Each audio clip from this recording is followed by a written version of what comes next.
Salofalava, this is Pacific Waves from RNZ Pacific. I'm Susana Suiswiki.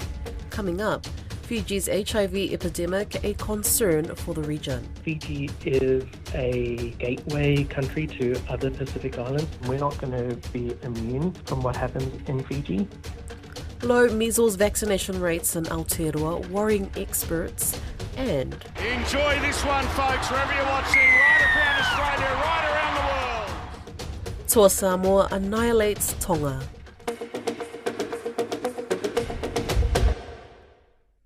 Health experts are warning that Fiji's rapidly rising HIV infections could spread across the Pacific if urgent action is not taken. The World Health Organization says new HIV infections in Fiji have increased drastically over the past decade, with drug use identified as a major factor. Tiana Haxton reports. Fiji's Ministry of Health has estimated over 3,000 new cases will be reported this year. However, a senior lecturer at the University of Canterbury says the figure doesn't include the many cases that will go undetected and unreported. Dr. Jalal Mohammed warns the real figure could be closer to 5,000. With numbers this high, he warns of the impending risk of infections spreading across the Pacific. The region should be preparing for transmission of cases across borders. Fiji is a gateway country to other Pacific islands. It is a major tourism hub. We're not going to be immune from what happens in Fiji. So people going on holidays could pick up the virus. So we could see an increased number of cases in New Zealand as well. Dr. Mohammed says the illicit drug trade is fueling the surge in infections. He says as well as being a travel hub, Fiji's geographical location places it at the heart of the drug trade superhighway. He says while most drugs brought into the country move through to Australia and New Zealand, they also flow into the domestic market. That is driving it because it is IV related, so intravenous needle sharing, there's chemsex, Bluetoothing. So it is the increase of drug usage in Fiji that is predominantly spurring the increase in cases that we're seeing. He said the practice of Bluetoothing, where one user takes drugs, then withdraws their blood and injects it into others, has become more common due to poverty and limited access to addiction services. A senior research fellow at Victoria University says a lack of education on how HIV and AIDS is spread is also an issue. We have a generation who've grown up with that culture of silence and stigma, not talking about it, also not hearing about it through the health services, through the education services. Many people don't understand how HIV is transmitted. They don't understand STDs. And that's why we then see the rise of things like Bluetoothing. People have no conception of the risk because they don't know how how viruses are transmitted. Alongside cultural stigmas and taboo, Dr. Sharon McLennan says this gap in education is due to a lack of funding and resources.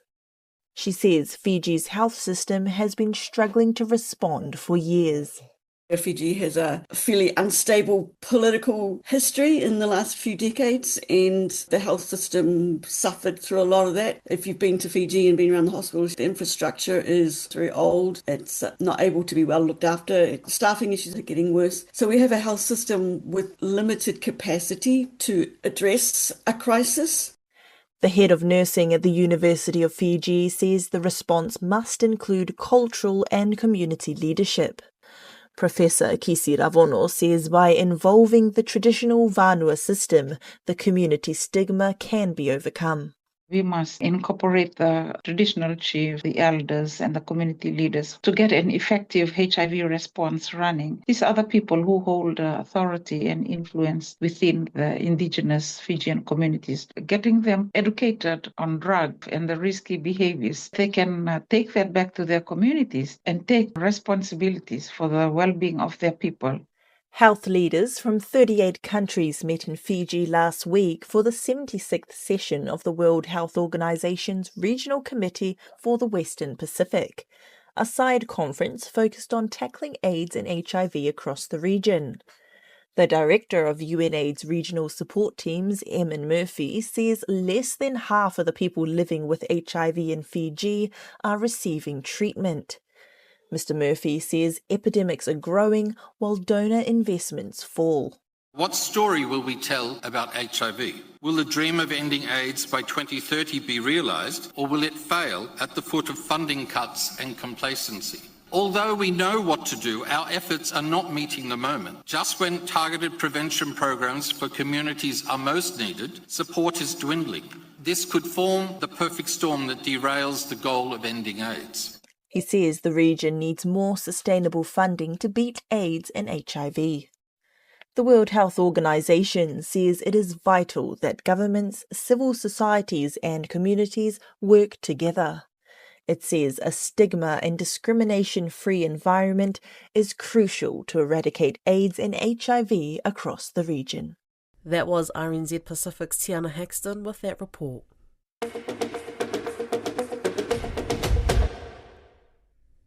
The World Health Organization has warned Aotearoa to urgently close the alarming gaps in measles immunisation, particularly among Māori and Pacific communities.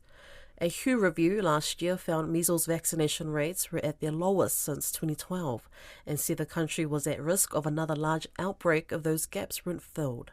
I spoke with AUT University immunologist Dr. Chris Buliuvea and began by asking what were his concerns. My concern at the moment is how the measles virus is spreading, and it's probably spreading more than we actually know. And this is largely because of how infectious and contagious this virus is. And so when you compare it to other respiratory illnesses, for example, COVID-19 and the flu, whereas one sick person can infect up to 4 other people. The measles virus is far more infectious in that one sick person can spread it to up to 18 other people. Are you able to give us any stats of how many Pacific people, young children really, how many of them have or have contracted measles? I mean, it seems small at the moment. I mean, the cases that have already been reported is not a lot, but there's probably going to be more cases than we actually have at the moment for a couple of reasons. One, how contagious this virus is, and number 2, we haven't reached the community immunity or population immunity level of 95%. And so we need to vaccinate 95% of the eligible population. And once we reach that level, then that means we can really stop the spread of the virus. But not only that, protect everyone who gets vaccinated from getting sick and also spreading the virus as well. Why do you think there's a lower national average for Pacific Māori immunisation rates? There are lots of reasons why the vaccination rates for Pacific might be lower. And for example, it just could be things like access, and that could come in different forms. Not being able to have time to go and get vaccinated, but also too busy. And other reasons as well, for example, there could be a bit of vaccination fatigue. In our Pacific community, especially sort of coming after COVID, we started seeing the vaccination rates drop during the COVID-19 pandemic. So those could be some of the other reasons as well. But there are lots of reasons why the vaccination rates are lower. But in saying that, and that might be hard to tell, and that could be a complex problem. However, we do know how to bring up the vaccination rates. And these were key learnings that we got from the COVID-19 pandemic, particularly in the Pacific communities. And so that's the good news, is that while we don't know, the full story of why the vaccination rates are low, we do know how to bump up the vaccination rates. And these were key learnings that we got. Yeah, would you say that misinformation is one of the reasons why Pacific people are hesitant to get vaccinated? Because that's what we saw during the COVID, times, right? Was this rise of misinformation. So could that be applied to why there's not enough Pacific people getting immunized against measles? Yes, you're absolutely right. Misinformation and disinformation does play a role there. And this could be some of the reasons why our families and communities are hesitant. But I would just like to say that this vaccine, the MMR vaccine, has been around with us for such a long time, and it works very, very well. And there have been misinformation, disinformation associated with it. These have been proven to be wrong over and over again, and so we can trust the vaccine works very effectively and that it protects us, and it continues to be the best thing to be able to protect us against this contagious virus. What are the solutions to increase vaccination rates? You mentioned before that you guys found some solutions during COVID. Absolutely. Some of the key learnings that we got from the COVID-19 pandemic included engagement with Pacific faith communities. We found that the faith communities play a massive role in trying to mobilize their individual communities, and we saw that faith communities and faith leaders were sort of sources of reliable information, and so that if the faith leader was to engage in this, most likely the rest of the congregation would engage also. And keeping that in mind, some of the suggestions I think is we should put some investment into some of our Pacific providers so that they may be able to continue to go out and do the same thing that they did during COVID-19 pandemic, is working in with these faith communities and mobilizing people to get vaccinated. And so I think those are the key things: engaging with faith communities, investing in our Pacific health providers to conduct this work, but also provide an opportunity for our youth to get involved, because our youth have lots of bright ideas, and if we give them a voice, give them a space, they seem to come up with some awesome solutions to some of the difficult problems that we're struggling to come up with. Toa Samoa have booked their spot in the Pacific Championships final, overcoming Tonga and the weather for a 34-6 victory at Brisbane Suncorp Stadium. Play was delayed by a spectacular lightning storm during the second half. Meanwhile, the Cook Islands and Fiji women's teams have both made history. Caleb Fotheringham has more. Enjoy this one, folks, wherever you're watching, right around Australia, right around the world.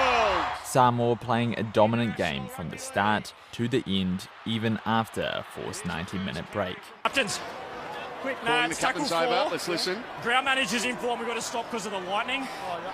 So take your teams off. We'll come back on for tackle 4 there. As soon as we can come back on, we will. Toa Samoa are now off to the Pacific Championships final after overcoming Tonga 34-6. Head coach Ben Gardner says test match footy is pretty simple. Play territory and put the ball in the corner, and that's mostly how it went. I thought we started really well. We probably missed the jump last week, we thought, in the game against New Zealand, and it was something that we talked about through the week about being better at the start of the game, but not only being better in terms of our physicality, but just also our control with the ball and our choices at the start of the game. Toa co-captain Junior Paulo says lessons were learnt from last week's loss against the Kiwis. He says it's important they started strong and remained composed while they waited for the lightning storm to pass. It came off the back of our performance last week. We knew we needed to be better in certain key areas, and I thought we adjusted and adapted well to what we had to improve on. And like BG said, we didn't want to miss the start. The fans were out in full force sitting through the weather break in the stadium. Toa Samoa's other co-captain, Jerome Luai, says there needs to be more Samoa versus Tonga games to support the growth of the sport. A lot of credit to the fans, to the people. Just goes to show how much we mean to our people in our community. And that's where the passion comes from seeing Samoans/Tongans all around the world running their parades. Yeah, we get so much motivation from all of that. Tonga's coach, Christian Wolf, says the occasion was outstanding, but overall he was really disappointed in the performance of the team. I just think we're a much better footy team than what we showed today. For whatever reason, we got beaten to the jump and right at the start there, and they came out a little bit more physical, went after us a little bit more than what we were prepared to do, and that sort of seemed to continue for the rest of the game. Tonga were missing powerhouse forward Jason Taumalolo and suffered another early blow when frontrunner Stefano Utu-Ika-Manu suffered a concussion. Christian Wolf says the team were outplayed by Samoa and would have lost with or without Utu-Ika-Manu. But it's a big hit to future matches, and bigger consequences for foul play should be considered. You're a potential losing him for 2 games, basically. That happened the first set of the game. So it is something that needs to be looked at, and it's not just you lose a play, you lose an interchange, you potentially lose them for 2 weeks, and there's not much repercussion the other way. Meanwhile, the Cook Islands women's team, Vahine Moana, thumped Tonga 42-24, winning the Pacific Bowl. Captain Kiana Takairangi says the result comes after a series of tough years with no results. It's been a long time coming, we feel, and we've had a bit of a change up this campaign, and we had every belief that we could come here and get the job done under Ron and Ian and our assistant coaches, and we probably made it a little bit difficult for ourselves out there today, but we just, we never gave up, we kept grinding, and it's so good to come away with that result. Head coach Ronald Griffiths says the team has created something special and have their eye on the 2028 Rugby World Cup. When you're competing with the bigger nations, you've got to have something that you're playing for and something people believe in. This team's got something now they've created that people believe in. They know we can go and create history. We've spoken about what we're chasing as a charter and what we're looking for and where we're going to be over a period of time. And we've got a real clear plan of how we get there. The Fiji Bulikula have also made history by qualifying for next year's Women's Rugby League World Cup for the first time. It comes after they beat Nigeria 62-4 this morning. Head coach Joe Daku Itonga says this is a proud moment for Fiji Rugby League and for women in sport. That was RNZ Pacific's Caleb Fotheringham with that report. That's Pacific Waves for today. For all episodes, head over to rnz.co.nz/Pacific. We're also on Spotify, Apple and iHeartRadio. From myself and the RNZ Pacific team, Toa Samoa.